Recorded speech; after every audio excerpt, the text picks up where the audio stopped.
Under new leadership, FTX recouped $7 billion amid recovery efforts. The new leadership team at FTX has recouped approximately $7 billion in liquid assets as the exchange continues recovery efforts. The company has revealed that it has made substantial progress in securing assets, recovering as much as $7 billion in liquid assets so far. The exchange owed customers approximately $8.7 billion when it went bankrupt last year, according to a second report by the company's debtors released Monday. More specifically, FTX had $6.4 billion in deficit, which was in the form of fiat currency and stablecoin that had been misappropriated, the report said. The announcement comes as the company has been seeking to retrieve every bit of money it can. Last week, FTX filed a complaint in Wilmington, Delaware, bankruptcy court, asking back the $700 million its founder Sam Bankman-Fried transferred to K5 entities in 2022. The exchange claimed that Bankman-Fried was a profligate patron who sent millions to K5 Global as well as affiliated entities and K5 Global co-owners Michael Kives and Brian Baum after he attended a social event hosted by Kives in 2022.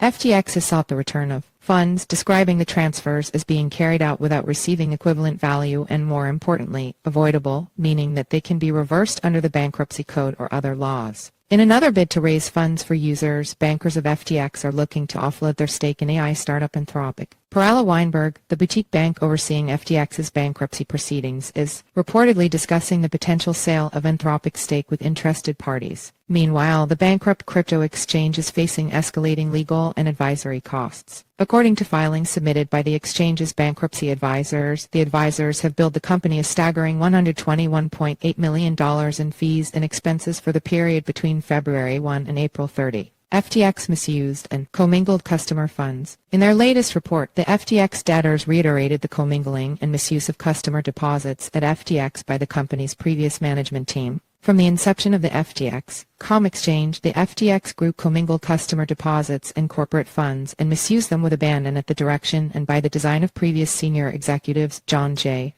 Ray Roman III, the new CEO of FTX, said in a comment. The new report comes after an earlier report by debtors of the platform discussed control failures by FTX and its group of companies in key areas, including management and governance, finance and accounting, information security, and cybersecurity. Despite controlling tens of billions of dollars of assets across its various companies and operating in 250 jurisdictions, FTX Global lacked fundamental financial and accounting controls, the previous report said. It further claimed that FTX Global had poor or near non-existent digital asset management, information security, and cybersecurity controls which exposed crypto assets under its control to a grave risk of loss, misuse, and compromise. The report also alleged that FTX had no dedicated personnel in cybersecurity, leaving such matters in the hands of Nishit Singh and Gary Wang, who lacked the experience and training to handle the firm's complex cybersecurity needs.